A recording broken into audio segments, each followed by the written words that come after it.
السلام عليكم ورحمة الله وبركاته. النهاردة معانا ميكس جامد جدا اسمه حماصة في الدراسة. ده عبارة عن مربرت مان على دراكار على سيجار، نفس النسب وعبي العلب وكل العلب. لكن الفكرة أنا عندي زبون بيطلب مني الميكس دوت بتركيز عالي جدا. قد ينكره بعض الناس، يعني يقول لك ازاي تحط على ازازه 100 مللي 50 جرام زيت؟ طب ما تاخدها زيت بس، وهذا رايه يحترم وما اختلفناش.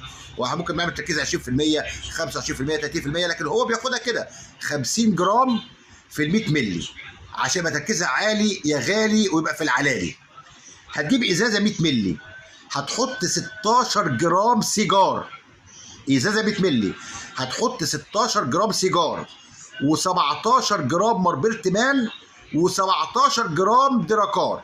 ازازه 100 مللي هتحط 16 جرام سيجار على 17 جرام دراكار نوار على 17 جرام مربرت مان، تركيز 50%. اجمع الارقام دي هتلاقي 50 جرام.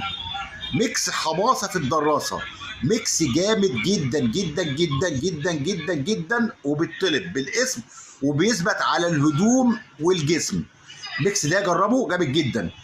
شايف ان التركيز ده تقيل قوي؟ مفيش مشكله، هات ازازه بتملي وحط مثلا 10 جرام مربرت مان على 10 جرام دراكار على 10 جرام سيجار، يبقى انت كده حطيت كام جرام؟ حطيت 30 جرام في ال 100 مللي، فبقت تقيله ومش تقيله قوي بزياده، مفيش مشكله.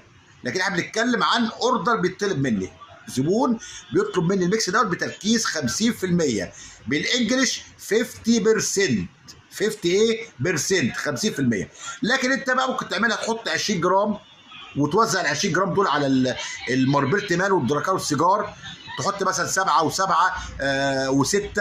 ممكن تحط 30 جرام، ممكن تخليها 40 جرام، تخليها 40 جرام. فتحط مثلا السيجار اتقل حاجه فيهم، مثلا ممكن تحط 10 جرام سيجار وتحط 15 دراكار و15 مربرت مان. المهم الخلاصه، ميكس حماصه في الدراسه، ميكس يستحق التجربه.